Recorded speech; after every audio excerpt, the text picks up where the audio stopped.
The highway stretched endlessly under the scorching Arizona sun, a ribbon of black asphalt cutting through the golden desert like a scar across the Earth's weathered face. Jack Morrison gripped the steering wheel of his 18-wheeler, the familiar weight of 30 years on the road settling into his calloused hands. The rumble of the diesel engine beneath him was more than just machinery. It was his heartbeat, his companion, his confession booth on wheels. At 53, Jack had driven more miles than most people would see in 3 lifetimes. His weathered face told stories of countless sunrises witnessed through windshields, of storms weathered and destinations reached. The cab of his truck was his sanctuary, decorated with faded photographs, a rosary hanging from the rearview mirror, and the persistent scent of diesel fuel mixed with old leather and regret. This particular morning found him hauling a load of bottled beverages from Phoenix to El Paso, a route he'd driven so many times he could navigate it in his sleep. The monotony was both blessing and curse. It gave him time to think, but thinking was dangerous territory for a man carrying secrets heavy enough to crush mountains. The radio crackled with static, weather reports, and trucker chatter, but Jack had long ago learned to tune out the noise. His mind wandered, as it often did on these long stretches, to places he'd rather not visit. Memories had a way of surfacing on empty highways, rising like heat mirages that disappeared the moment you focused on them. He'd been driving for 6 hours straight when he first spotted her in the distance. At first, she was just a speck on the horizon, a dark figure against the endless beige canvas of the desert. As he drew closer, the image became clearer. A young woman standing motionless on the shoulder of the highway, her slight frame silhouetted against the vast emptiness. Jack's foot instinctively moved toward the brake pedal, then hesitated. 30 years of highway wisdom screamed caution. People didn't just appear in the middle of nowhere without reason, and not all reasons were good ones. The desert was full of stories about truckers who'd stopped to help and lived to regret it, or didn't live at all. But there was something about her stillness that caught his attention. She wasn't waving for help, wasn't frantically signaling passing vehicles.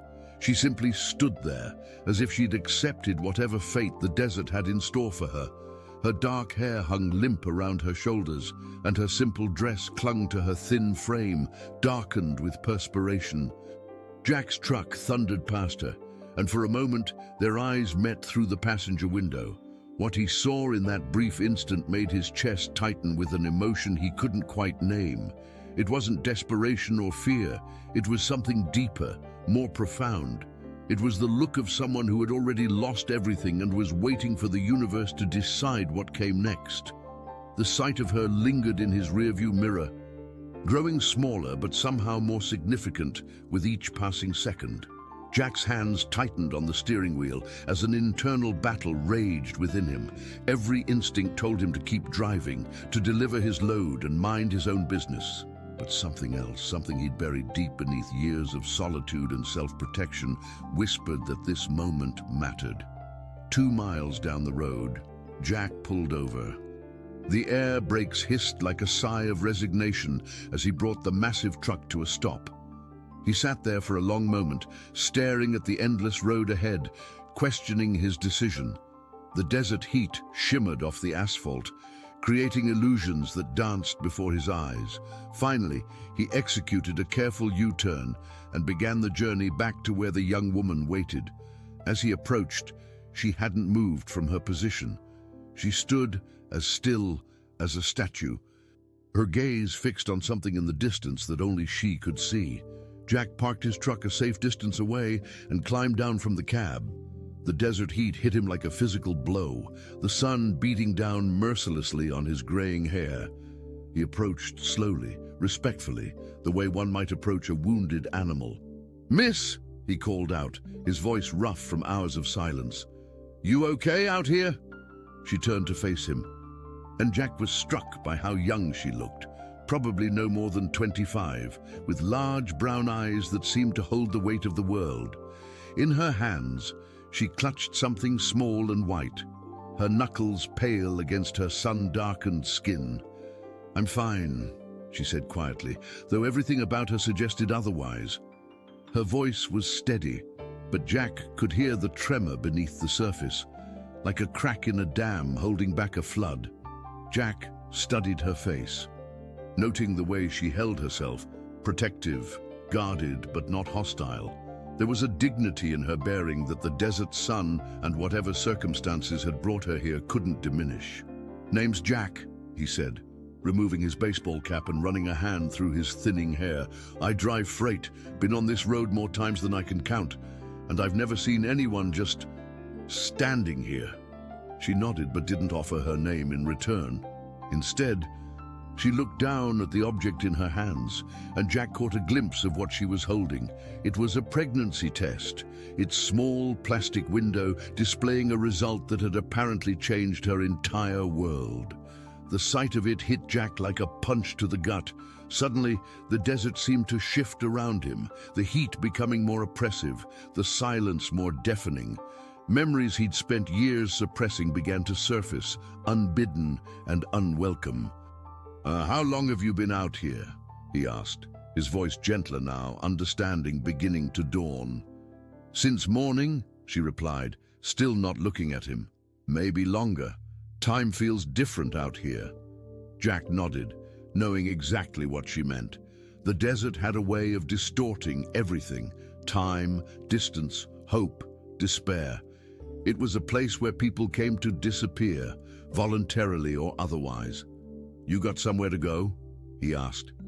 Already knowing the answer by the way her shoulders sagged slightly, she shook her head, finally meeting his eyes. "Not anymore." Those two words carried a universe of pain, and Jack felt something crack inside his chest. He'd spent 3 decades perfecting the art of not getting involved, of keeping his emotional distance from the broken souls he occasionally encountered on the highways. But standing here in the desert heat, looking at this young woman who seemed to embody every regret he'd ever carried, his carefully constructed walls began to crumble. "Well," he said, glancing back at his truck, "I'm heading toward El Paso. If you're looking for a ride, I can get you that far." She studied his face for a long moment, as if trying to read the intentions written there.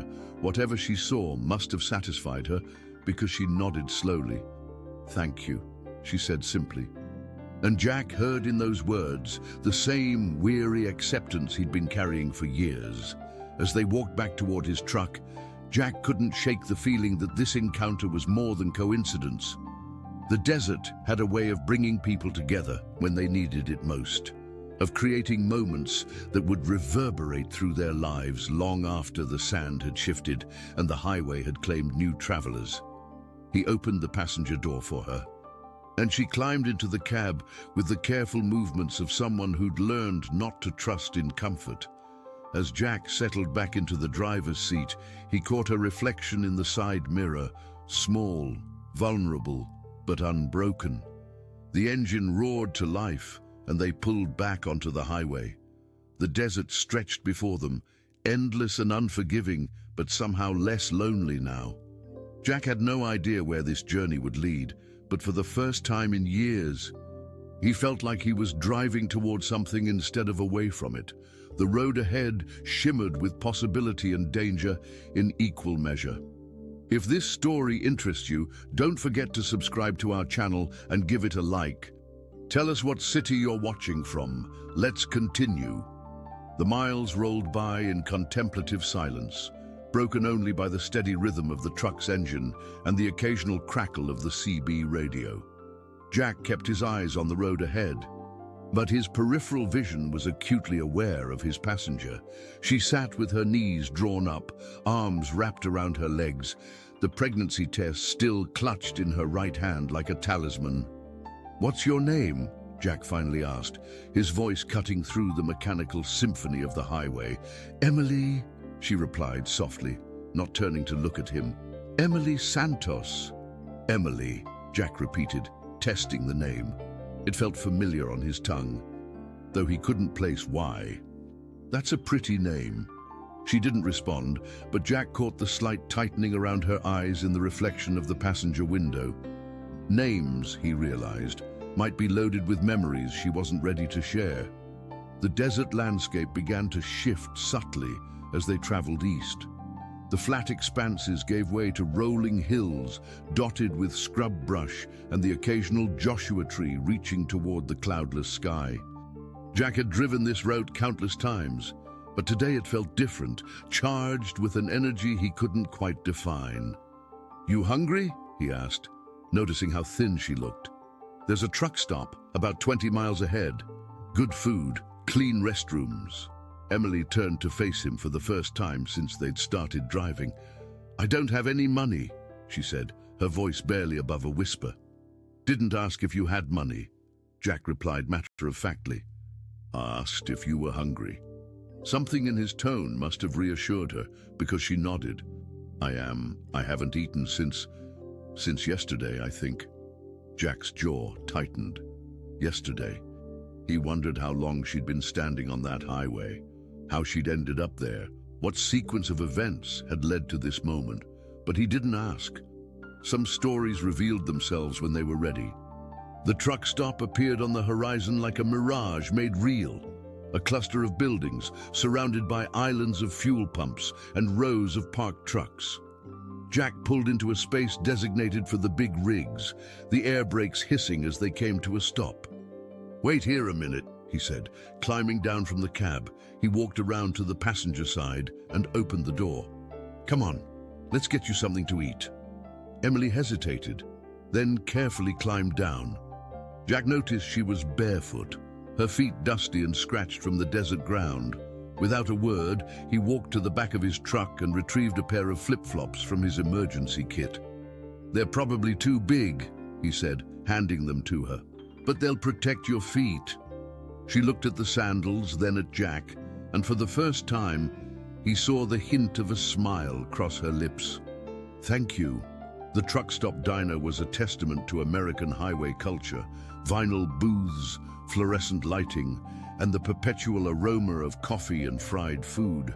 Jack chose a booth in the back corner where they could talk without being overheard by the handful of other patrons. A weathered waitress with kind eyes approached their table. "What can I get you folks?" "Coffee for me," Jack said. "A dry and whatever she wants." Emily studied the menu as if it contained the secrets of the universe. Just a burger, please. And maybe some fries." "You got it, honey," the waitress said, her tone gentle. She'd probably seen countless stories walk through these doors and had learned to recognize the fragile ones. When they were alone again, Jack leaned back in his seat and studied Emily's face. She was young, but there was an old soul quality to her eyes, as if she'd seen more than her years should have allowed. "So," he said carefully, "you want to tell me what happened?" Emily's hands trembled slightly as she wrapped them around her water glass. "It's not a very original story," she said, her voice hollow. "Girl meets boy, girl falls in love, girl gets pregnant, boy disappears." Jack nodded, understanding flooding through him. "Your family." "My father threw me out when he found out," she said, staring at the table. "Called me a disgrace, said I was no daughter of his." She paused, swallowing hard. "My mother, she wanted to help, but she's too afraid of him to go against his wishes." The burger arrived, and Emily ate with the desperate hunger of someone who hadn't realized how starved she was.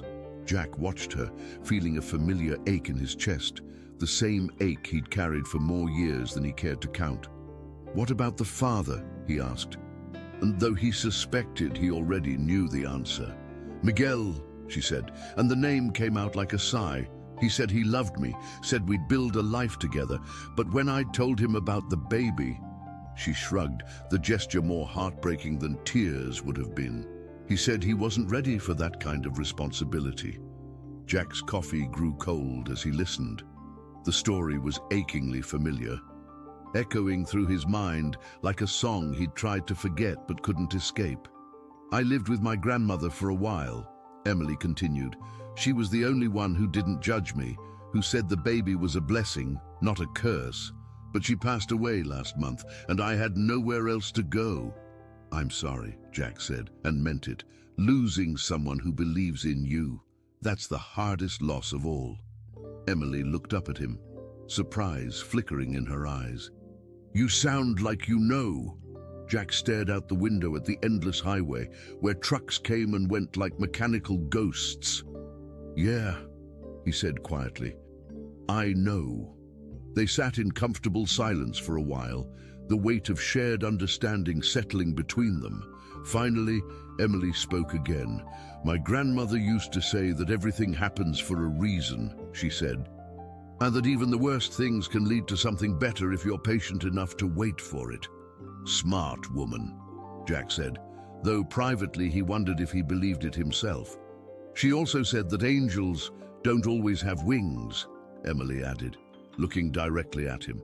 Sometimes they drive trucks. Jack felt his throat tighten. I'm no angel, Emily. Trust me on that. Maybe not, she said, but you stopped. You could have driven right past me, and no one would have blamed you, but you stopped. They finished their meal in contemplative silence, and Jack paid the check without ceremony. As they walked back to the truck, Emily paused beside the passenger door. Where are you taking me? She asked. Jack considered the question. The truth was, he didn't know. His original plan had been to deliver his load and head home to his empty apartment in Tucson. But looking at Emily now, he realized that plan had changed the moment he'd seen her standing on that highway. I'm not sure yet, he said honestly, but I know someone who might be able to help. She runs a place for women in situations like yours. Good woman. I think you'd like her. Emily nodded, but Jack caught the flicker of fear in her eyes. What if she can't help me? What if there's nowhere for me to go? Then we'll figure something else out, Jack said, surprising himself with the certainty in his voice. You're not going back to that highway, Emily, not on my watch. As they climbed back into the truck, Jack couldn't shake the feeling that this conversation had changed something fundamental between them. They were no longer just a trucker and a stranger he'd picked up. They were two people carrying wounds that somehow fit together, creating a fragile but undeniable bond. The highway stretched ahead of them, leading toward destinations unknown. But for the first time in years, Jack felt like he was driving toward hope rather than away from it. The question was whether that hope would be enough to heal the wounds they both carried, or if the road ahead would demand a price neither of them was prepared to pay. In the rearview mirror, the truck stop grew smaller and smaller until it disappeared entirely, swallowed by the vastness of the desert. But the connection forged in that simple diner booth traveled with them, invisible but unbreakable, binding their fates together in ways they were only beginning to understand. The afternoon sun cast long shadows across the desert as Jack's truck continued its steady journey eastward. Emily had fallen asleep in the passenger seat, her head resting against the window, the pregnancy test finally loose in her relaxed grip. Jack glanced at her periodically, noting how young and vulnerable she looked in sleep, and felt the familiar weight of responsibility settling on his shoulders. The CB radio crackled to life, breaking the peaceful silence. Eastbound 18-wheeler. This is Desert Rose. You got your ears on. Jack reached for the handset. This is Big Jack. Go ahead, Desert Rose. Jack Morrison, you old road dog. This is Linda Martinez. Haven't heard your voice in months. Where you been hiding? Jack smiled despite himself. Linda was one of the few female truckers who'd been on the road as long as he had, and she'd become something of a legend in their tight-knit community. More importantly, she ran the women's shelter he'd been thinking about, the one he hoped might help Emily. Just keeping busy, Linda. Listen, I've got a situation here. Young woman, pregnant, nowhere to go. You got any room at your place? There was a pause. And when Linda spoke again, her voice was softer, more serious. How young? Early 20s. Good kid, just caught a bad break. Bring her by, we'll figure something out. You know the address? I do. Thanks, Linda. I owe you one. You don't owe me nothing, Jack. We take care of our own out here.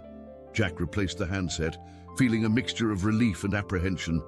Linda's shelter was still 2 hours away, which gave him time to prepare Emily for what lay ahead. But it also meant more time to think, and thinking was dangerous territory for a man with his particular collection of regrets. Emily stirred, blinking awake as the truck hit a small bump in the road. She sat up slowly, disoriented, and looked around at the changing landscape. "How long was I asleep?" she asked, her voice thick with exhaustion. "About an hour. You needed it." She nodded, then looked down at the pregnancy test in her hand, as if seeing it for the first time. "I keep holding on to this thing," she said quietly. "I don't know why." "Maybe because it's proof," Jack suggested. "Proof that your life is about to change in ways you can't even imagine yet." Emily considered this, then carefully placed the test in her small purse. "Were you ever a father, Jack?" The question hit him like a physical blow. Jack's hands tightened on the steering wheel, and for a moment, he couldn't breathe. The desert highway stretched endlessly ahead, but all he could see was a hospital room 23 years ago, and a young woman with tears in her eyes telling him she was pregnant. "Yeah," he said finally, his voice barely above a whisper. "I was going to be." Emily turned to face him fully, sensing the weight behind his words. "What happened?" Jack was quiet for so long that Emily thought he might not answer. Finally, he spoke, his voice distant and hollow. "I was 28, driving local routes back then. Met a girl named Sarah at a diner in Flagstaff. She was a waitress, working her way through nursing school. Beautiful, smart, kind, everything I wasn't." The truck's engine hummed steadily as Jack navigated a gentle curve in the highway. "We started dating, and for the first time in my life, I thought I might have found something worth staying still for, but I was young and stupid and scared of commitment." "You left her," Emily said, not accusingly, but with the understanding of someone who'd been left. "Not at first. When she told me she was pregnant, I tried to do the right thing. I really did. I proposed. We started making plans, but every day I felt more trapped, more panicked. I'd look at her growing belly and see the end of my freedom, the end of the road." Jack paused, lost in the memory. "One morning, I woke up and she was making breakfast, humming to herself, one hand on her stomach.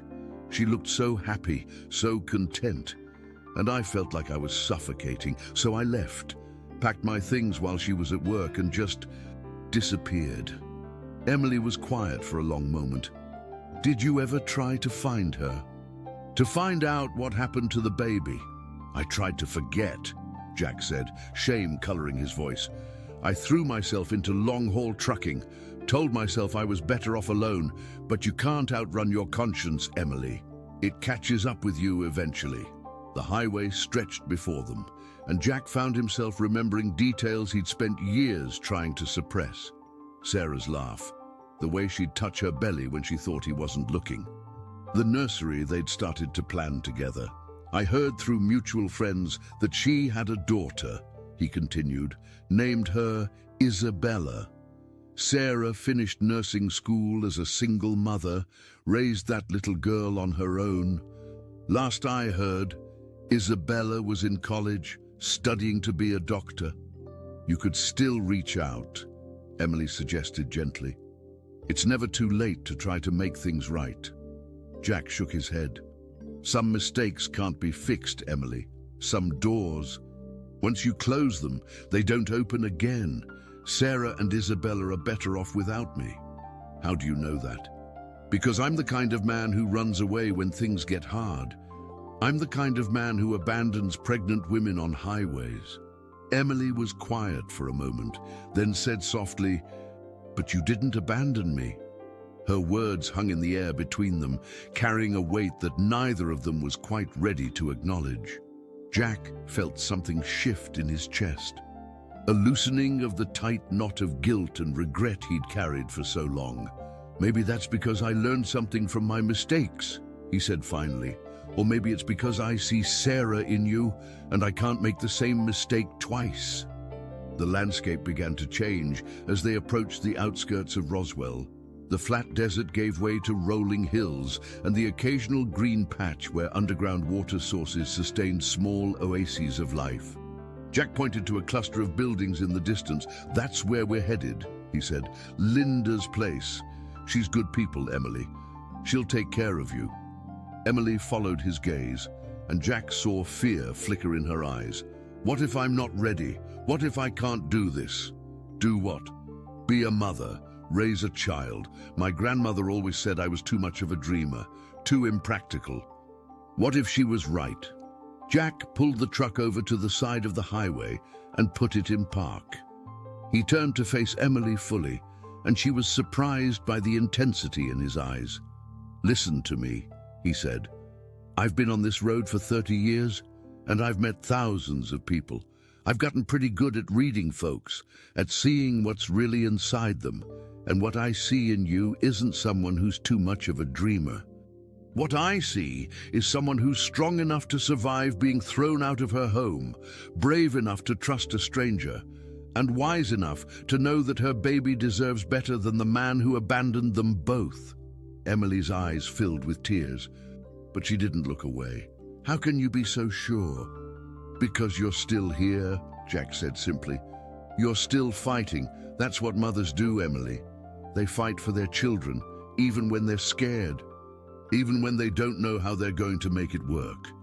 Emily wiped her eyes with the back of her hand. "My grandmother would have liked you," she said. "She always said, the best people are the ones who've made mistakes and learned from them." Jack felt a lump form in his throat. She sounds like she was a wise woman. She was. She also said that sometimes God sends us angels when we least expect them. And they don't always look like what we think angels should look like. As Jack put the truck back in gear and pulled onto the highway, he found himself thinking about Sarah and Isabella, about the life he'd walked away from and the regrets he'd carried ever since. But for the first time in years, he also found himself thinking about the possibility of redemption, of second chances, of the idea that maybe it wasn't too late to become the man he should have been all along. The shelter was only an hour away now, and Jack knew that once they arrived, his time with Emily would be over. But something told him that this journey was far from finished, that the road ahead held surprises and revelations that would change both of their lives in ways they couldn't yet imagine. The desert stretched endlessly around them, but for the first time in years, Jack felt like he was driving toward hope rather than away from it. The shelter appeared on the horizon as the sun began its descent toward the western mountains, painting the sky in shades of orange and purple that seemed too beautiful for the complicated emotions swirling in the truck's cab. Linda's Haven was a modest collection of adobe-style buildings surrounded by a well-maintained garden that seemed to bloom in defiance of the harsh desert climate. Jack slowed the truck as they approached the entrance, his heart heavy with the knowledge that this journey was nearing its end. Emily sat forward in her seat, studying the building with a mixture of hope and apprehension that Jack recognized all too well. "It looks peaceful," she said softly. "Linda's put her whole heart into this place," Jack replied, pulling into the gravel parking area. "She lost her own daughter in a car accident 15 years ago. This is her way of honoring that little girl's memory." As they climbed down from the truck, a woman emerged from the main building. Linda Martinez was in her late 50s, with silver-streaked hair pulled back in a practical ponytail and eyes that had seen enough sorrow to understand it in others. She walked with the confident stride of someone who had learned to turn pain into purpose. "Jack Morrison," she said, embracing him warmly. "You look like hell. But then again, you always do." Jack managed to smile. "Good to see you too, Linda." He turned toward Emily, who hung back slightly, uncertain. "This is Emily Santos." Linda's demeanor shifted immediately, her maternal instincts kicking in as she took in Emily's youth, her obvious exhaustion, and the protective way she held her arms around her midsection. Without hesitation, Linda opened her arms. "Welcome, Mija," she said. And Emily found herself accepting the embrace of this stranger who somehow felt like safety incarnate. "Thank you," Emily whispered. And Linda heard in those two words the exhaustion of someone who had been carrying too much weight for too long. "Come on," Linda said, keeping one arm around Emily's shoulders. "Let's get you settled and fed. Jack, you're staying for dinner. No arguments." The interior of the shelter was warm and welcoming, with comfortable furniture, children's artwork on the walls, and the aroma of something delicious cooking in the kitchen. Emily could hear the soft voices of women and children in other rooms, and the sound was oddly comforting. "We have 6 women and 4 children staying with us right now," Linda explained as she led them to a small office. "Everyone's got their own story, their own struggles, but we're like a family here. We take care of each other." Emily settled into a chair across from Linda's desk while Jack remained standing, his hands shoved deep in his pockets. Linda studied Emily's face with the practiced eye of someone who had interviewed hundreds of women in crisis. "Tell me about yourself, Emily," she said gently. "What brought you to our Jack's truck?" Emily glanced at Jack, who nodded encouragingly, then began to tell her story. Linda listened without judgment, asking gentle questions and making notes.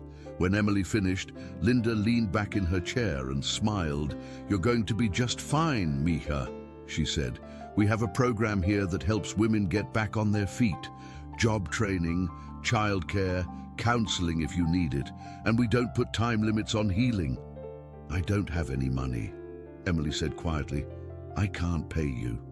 The only payment we ask for is that when you're ready, when you're strong again, you help the next woman who shows up at our door. That's how we keep this place running, by passing kindness forward." Emily's eyes filled with tears, but for the first time in weeks, they were tears of relief rather than despair. "I don't know how to thank you." "You don't need to thank me," Linda said. "Thank Jack here. He's the one who brought you home." As Linda showed Emily to her room and introduced her to the other residents, Jack found himself standing alone in the garden behind the main building. The desert evening was settling around him, bringing with it the cool relief that followed the scorching heat of the day. He was lost in thought when Linda joined him, carrying 2 cups of coffee. "She's a sweet girl," Linda said, handing him one of the cups. "Reminds me a little of my Maria when she was that age." Jack nodded, accepting the coffee gratefully. "She's been through hell, but she's stronger than she knows." "And what about you?" Linda asked, studying his profile in the gathering twilight. "You're carrying something heavy, Jack. I can see it in your eyes." Jack was quiet for a long moment, watching the sun disappear behind the mountains. "I told her about Sarah today," he said finally. "About Isabella." Linda's eyebrows rose slightly. In all the years she'd known Jack, he'd never spoken about his past, about whatever had put that haunted look in his eyes. "That must have been difficult." "It was easier than I thought it would be," Jack admitted. "Emily, she has a way of making you want to tell the truth. Maybe because she needed to hear it," Linda suggested. "Maybe because you both needed to share the burden." Jack pulled something from his pocket, a worn envelope with his name written in feminine handwriting. "I found this in my truck today, buried under some old paperwork. It's from Sarah." Never opened it. Linda looked at the envelope, noting the yellowed edges and the way Jack's hands trembled slightly as he held it. "How long have you had it?" 20 years, maybe more. I don't even remember how I got it. Probably forwarded through the trucking company." Jack turned the envelope over in his hands. "I've been carrying it around like some kind of talisman, but I never had the courage to open it. And now I'm thinking that courage isn't about not being afraid," Jack said. "It's about being afraid and doing the right thing anyway." Linda watched as Jack carefully opened the envelope. his weathered fingers gentle with the delicate paper inside. As he unfolded the letter, she could see his face changing, emotions flickering across his features like shadows cast by firelight. "Jack," she said softly. "Oh, what does it say?" Jack's voice was barely audible as he read. She says she forgives me, that she understands why I left, that she probably would have run too if she could have." He paused, swallowing hard. "She says Isabella is beautiful and smart and asks too many questions, just like her father used to." Linda felt her own eyes fill with tears as she watched this strong, weathered man finally confront the ghost that had been haunting him for decades. "She says she's not writing to ask for anything," Jack continued, his voice breaking slightly. "She just wanted me to know that our daughter is loved and safe and happy, and that she hopes I found whatever I was looking for out there on the road." "Oh, Jack," Linda whispered. "She ends by saying that if I ever want to meet Isabella, she'll be at the Flagstaff Diner every Sunday morning at 10 o'clock with her mother, waiting." Jack looked up at Linda, his cheeks wet with tears he'd been holding back for 20 years. "This letter is dated 15 years ago, Linda, 15 years, and I never opened it." "It's not too late," Linda said firmly. "Isabella would be, 23 now? Old enough to understand, old enough to make her own decisions about whether she wants her father in her life." Jack shook his head. "What if she hates me? What if Sarah told her what I did?" "Then you deal with that," Linda said. "But what if she doesn't? What if she's been wondering about you all these years, just like you've been wondering about her?" From inside the shelter came the sound of laughter, Emily's voice mixing with those of the other women as they prepared dinner together. Jack looked toward the building, seeing through the windows the warm glow of the dining room where broken souls came together to heal. "And Emily said something to me today," Jack said slowly. "She said it's never too late to try to make things right." "Smart girl," Linda replied. "You should listen to her." Jack carefully folded the letter and placed it back in the envelope. For the first time in decades, the weight of it didn't feel crushing. Instead, it felt like possibility. "Flagstaff Diner," he said quietly. "Sunday morning at 10 o'clock. Are you going to go?" Jack looked at the stars beginning to appear in the darkening sky.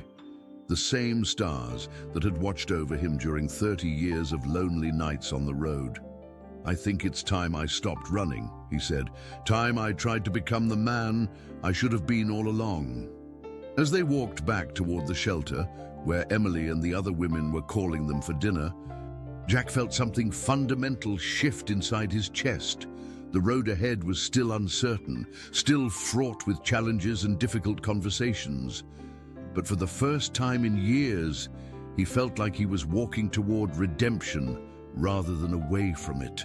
The journey was far from over, but Jack Morrison was finally ready to stop running from his past and start building a future worthy of the people he'd left behind.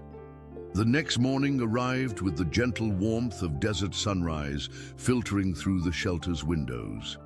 Jack had spent the night in the guest room Linda kept for visiting family members and volunteers, but sleep had been elusive.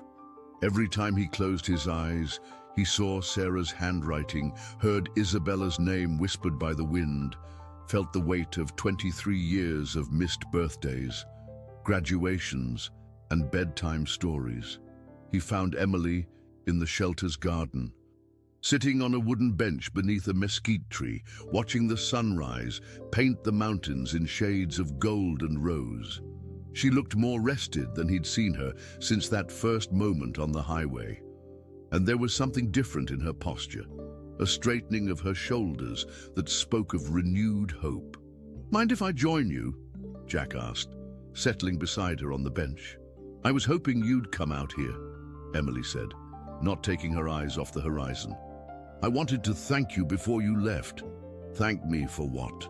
"For seeing me," she said simply, "for stopping when you could have kept driving, for listening to my story without judging me, for bringing me here to Linda." She turned to face him. and Jack was struck by how much older she looked than the frightened girl he'd found on the highway just 2 days ago. But mostly for sharing your story with me. I know that wasn't easy.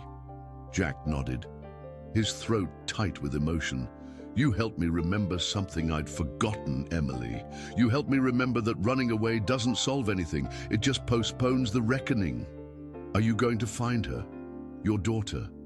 The question hung in the morning air like a prayer. Jack had been asking himself the same thing since he'd read Sarah's letter, weighing courage against cowardice, hope against the fear of rejection. I think I have to try, he said finally. I owe it to Isabella to give her the choice of whether she wants me in her life, and I owe it to Sarah to finally apologize for the coward I was. Emily smiled, and in that expression, Jack saw an echo of the wise grandmother who had raised her with love and understanding. Your daughter is lucky to have a father who finally learned how to be brave. I don't know about that, Jack said, but I'm learning that being a father isn't about being perfect. It's about showing up, even when you're scared, even when you don't know what to say. They sat in comfortable silence as the desert came alive around them. In the distance, Jack could hear the sounds of the shelter waking up, children's laughter, women's voices preparing breakfast, the everyday rhythms of life continuing despite heartbreak and hardship. What about you? Jack asked. What are your plans? Emily placed a protective hand over her still flat stomach. Linda says I can stay here as long as I need to. She's going to help me get my GED, maybe even take some college courses online, and there's a prenatal clinic in town that provides free care. That sounds like a good start. It is, Emily agreed. For the first time since I found out about the baby, I feel like maybe I can do this. Maybe I can be the mother my child deserves. Jack felt a surge of pride for this young woman who had faced abandonment and rejection with such grace and determination.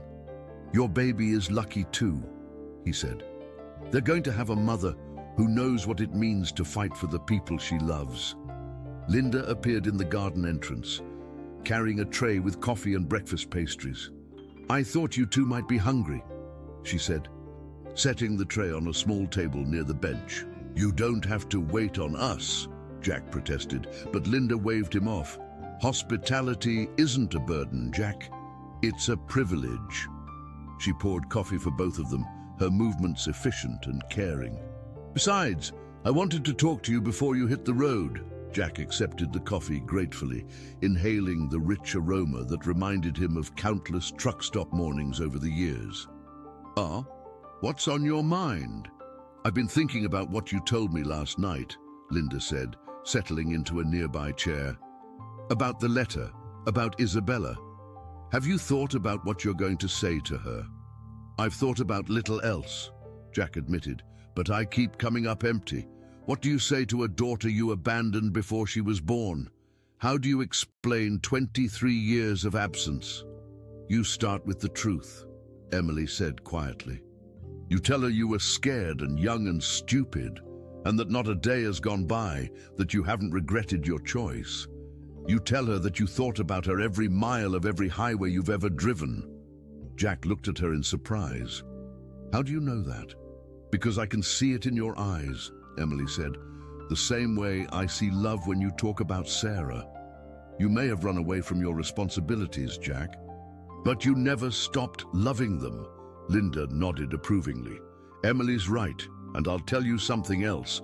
Daughters are more forgiving than fathers usually are.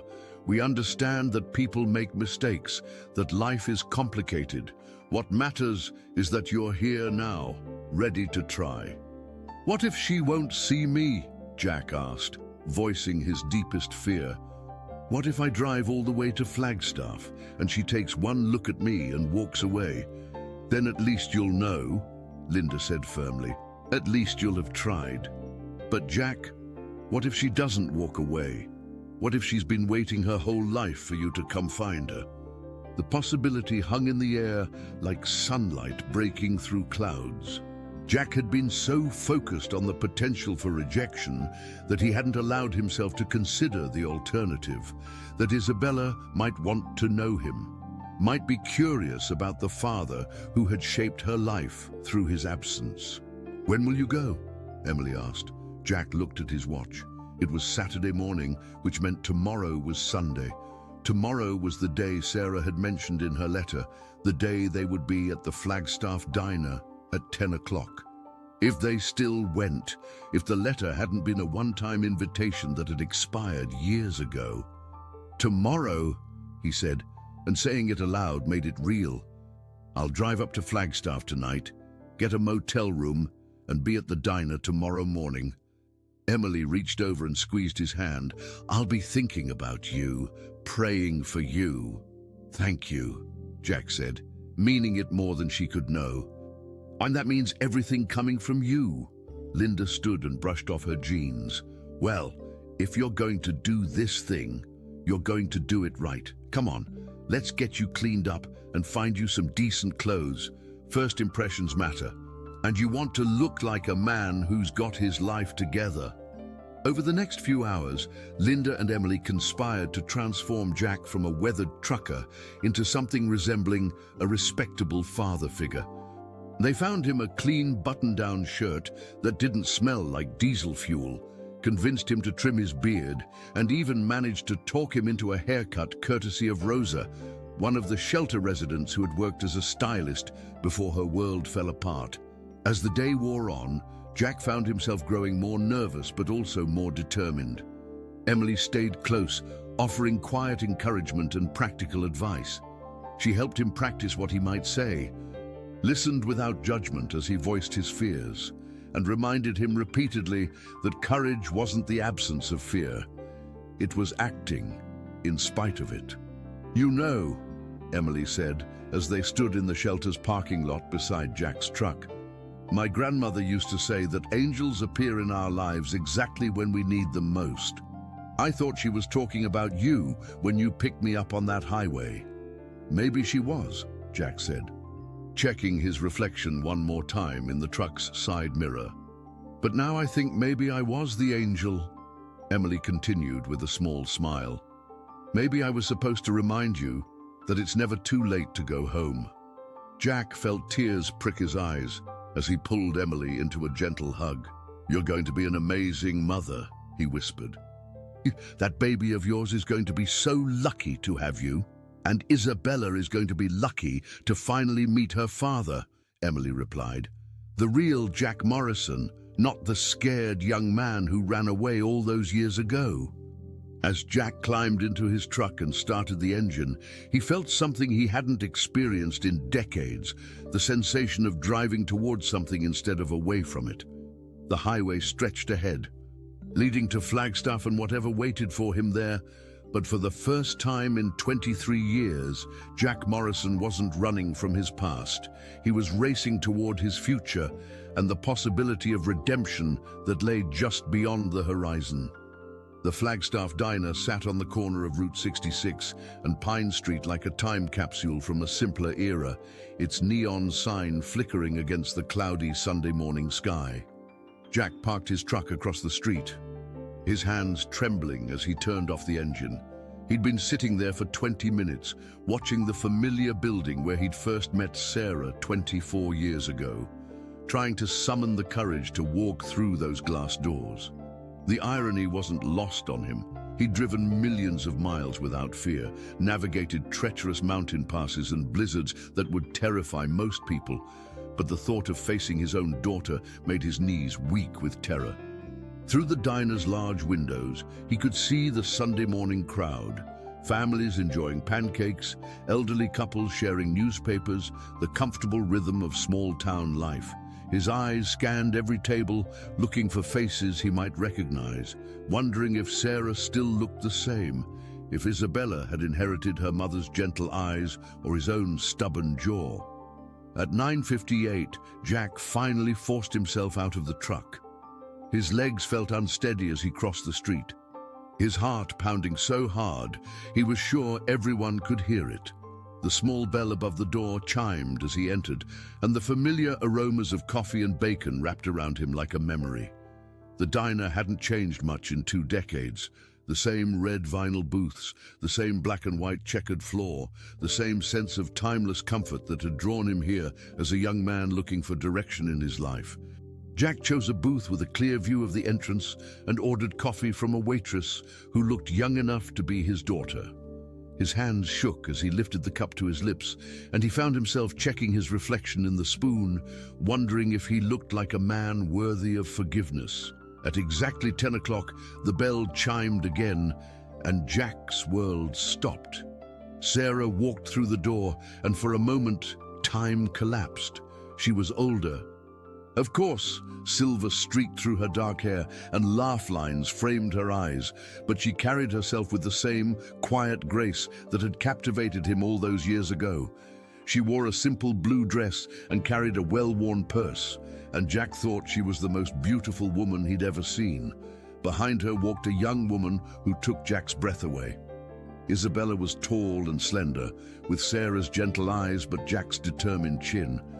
Her long dark hair was pulled back in a ponytail, and she moved with the confident stride of someone who knew exactly who she was and where she belonged in the world. Jack's heart clenched as he watched them scan the diner, obviously looking for someone. Sarah's eyes found his across the crowded room, and for a moment that lasted forever, they simply stared at each other. Recognition flickered in her eyes, followed by surprise, then something that might have been hope. She said something to Isabella, who turned to look in Jack's direction. Their eyes met, father and daughter seeing each other for the first time, and Jack felt the weight of 23 years of absence settle on his shoulders like a physical thing. Sarah approached first, her steps careful and measured. Isabella followed, her expression guarded but curious. They stopped beside his booth, and Jack scrambled to stand, his coffee cup clattering against the saucer. "Hello?" "Jack," Sarah said softly, her voice carrying the same warmth he remembered. "Sarah." His voice came out as barely a whisper. "Thank you for... I wasn't sure you'd still... We come here every Sunday," she said simply. "We have for 15 years. The implication hit Jack like a physical blow. They'd been waiting, all this time. They'd been waiting for him to find the courage to show up. Isabella stepped forward, and Jack was struck by how much she looked like Sarah at that age, but with an inner strength that seemed uniquely her own. "You're my father," she said, not a question, but a statement of fact. "Yes," Jack said, his voice breaking slightly. "I'm your father, and I'm sorry. God, Isabella, I'm so sorry." The three of them stood there for a moment, the weight of years and words unspoken hanging between them like a bridge they weren't sure how to cross. Finally, Sarah gestured to the booth. "Would you like to sit down? We should probably talk." They slid into the booth, Sarah and Isabella on one side, Jack on the other, and for a moment, no one knew how to begin.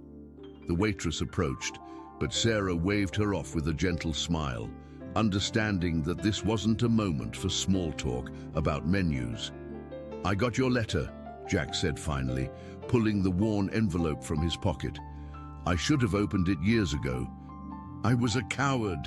Sarah's eyes widened as she saw the envelope, yellowed with age and worn from being carried.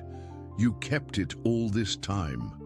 "I carried it everywhere," Jack admitted, too scared to open it, too guilty to throw it away.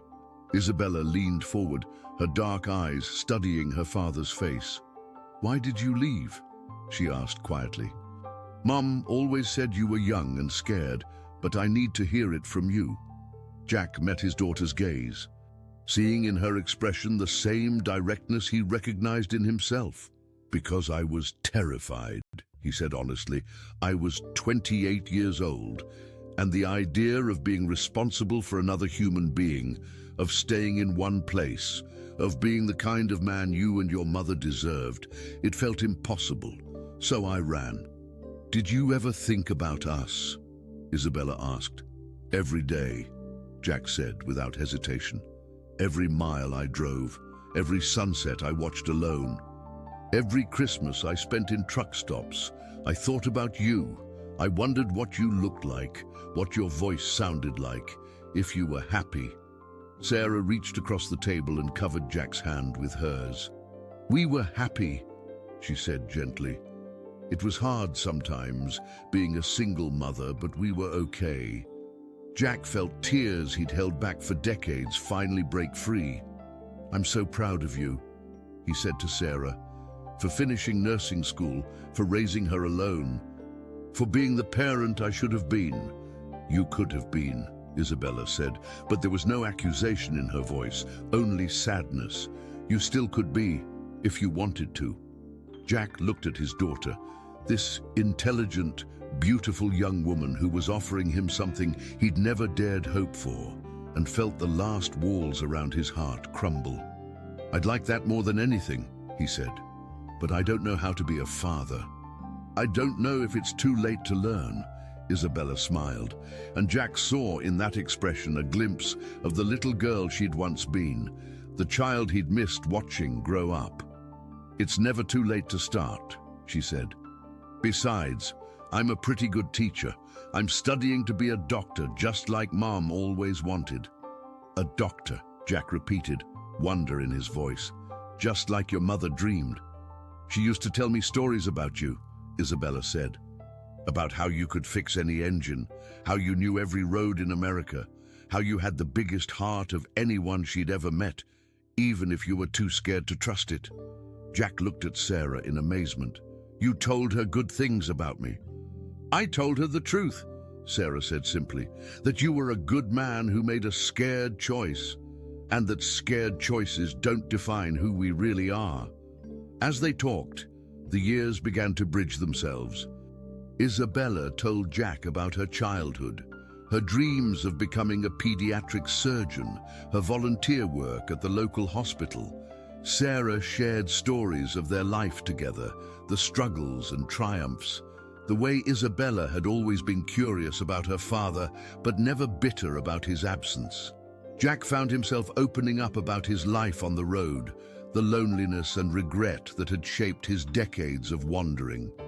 He told them about Emily, about the young woman who had reminded him that it was never too late to choose courage over fear. She sounds wise, Isabella said. I'd like to meet her someday. I think you'd like each other, Jack said, then hesitated. There's something else I need to tell you both, something I realized on the drive up here. Sarah and Isabella waited, and Jack took a deep breath before continuing. I don't want to just visit once in a while, or send birthday cards, or be the father who shows up when it's convenient. If you'll let me, I want to try to be part of your lives, really part of them. Isabella's eyes filled with tears. What does that mean? It means I'm thinking about retiring from long-haul trucking, maybe settling somewhere near here, finding local work. It means I want to take you both to dinner next Sunday and the Sunday after that, and maybe help pay for medical school if you'll let me. Sarah was crying now too, but she was smiling through her tears. Jack, are you sure? That's a big change after 30 years on the road. I'm sure, Jack said, and he was. The road taught me a lot of things, but the most important thing it taught me was that you can't run away from love. You can't outrun family, and you two are my family. Whether I deserve you or not. Isabella slid out of her side of the booth and came around to sit beside Jack. Without hesitation, she wrapped her arms around him, and Jack felt something broken inside his chest finally begin to heal. Welcome home, Dad, she whispered against his shoulder, and Jack knew that after 23 years of wandering, he had finally found his way back to where he belonged. 6 months later, the desert air carried the scent of blooming wildflowers as Jack pulled his newly purchased pickup truck into the parking lot of Linda's Haven. The 18-wheeler was gone, sold to a young driver just starting his career on the highways, and in its place was a sensible Ford that suited his new life as a local delivery driver in Flagstaff. He'd kept his promise to Isabella and Sarah, showing up every Sunday at the diner, then gradually becoming part of their weekly routines, their holiday celebrations, their ordinary Tuesday evening dinners. Isabella had started calling him Dad without hesitation, and Sarah had slowly allowed him back into her heart, though they were taking that particular journey one careful step at a time. Today's visit to the shelter had a special purpose. Emily's baby had been born 3 weeks ago, a healthy little girl named Isabella Grace, in honor of both Jack's daughter and Emily's grandmother. The irony of the name wasn't lost on anyone, and Jack had wept when Emily had asked him to be little Izzy's honorary grandfather. He found Emily in the garden where they'd shared so many conversations during his visits over the past months. She was sitting on the familiar bench, holding her daughter and singing softly in Spanish. The sight of her, confident, glowing with motherhood, surrounded by the peace she'd found at Linda's haven, filled Jack with a profound sense of completion. "How are my girls doing?" Jack asked, settling beside them on the bench. "Perfect," Emily said, adjusting the blanket around little Izzy's face. "She slept for 4 whole hours last night. Linda says that's practically a miracle for a 3-week-old. Jack studied the baby's peaceful expression, marveling at the perfection of her tiny features. "She looks like you," he said softly. "Same wise eyes. I hope she gets my grandmother's wisdom instead of my stubbornness." Emily laughed. Though a little stubbornness might serve her well in this world. They sat in comfortable silence, watching the desert come alive around them. In the distance, Jack could hear the familiar sounds of the shelter. Children playing, women supporting each other through their daily struggles. The ongoing work of healing that Linda oversaw with such grace. "I have news," Emily said suddenly, her voice bright with excitement. "Linda offered me a job. She wants me to help coordinate the childcare program and eventually get my degree in social work through the university's distance learning program." "Emily, that's wonderful," Jack said, genuinely thrilled. "You'll be perfect for that kind of work." "I think so too," she said, looking down at her daughter. "And I want to help other women the way Linda helped me, the way you helped me. I want to be part of breaking the cycle of abandonment and fear." Jack felt a familiar tightness in his chest, the good kind that came from witnessing lives transformed, from seeing broken things made whole. "Your grandmother would be so proud of you." "I think she would," Emily agreed. "And I think she'd be proud of you too. Look at everything that's changed since that day on the highway." Jack considered the transformation his life had undergone. He had a relationship with his daughter that grew stronger every day, a tentative but hopeful reconciliation with Sarah, meaningful work that let him sleep at home every night, and a sense of purpose he'd never experienced during his decades on the road. "You know," he said thoughtfully, "I used to think the highway was the only place I belonged. I thought movement was freedom, that staying still meant giving up who I was. And now I know that real freedom isn't about being able to leave whenever you want," Jack said. "It's about finding people worth staying for." Little Izzy stirred in her mother's arms, making soft baby sounds that drew smiles from both adults. Emily adjusted her position, and Jack marveled at how natural she looked as a mother, how completely she'd embraced this new chapter of her life. "I have something for you," Jack said, reaching into his jacket pocket. He pulled out a small silver medallion on a delicate chain. "It was my mother's. She gave it to me when I first started driving, said it would keep me safe on the road." Emily looked at the medallion, a simple image of Saint Christopher, patron saint of travelers, worn smooth by decades of Jack's thumb rubbing across its surface during long, lonely nights. "Jack, I can't take this," she protested. "It's too precious." "That's exactly why I want you to have it," Jack said gently. "My mother told me to pass it on when I found someone who needed protection more than I did. I think that someone is little Izzy here." Emily's eyes filled with tears as Jack fastened the chain around the baby's neck, the medallion resting gently against her tiny chest. "She'll treasure this," Emily whispered. "And when she's old enough, I'll tell her about her honorary grandfather who taught her mother that angels sometimes drive trucks.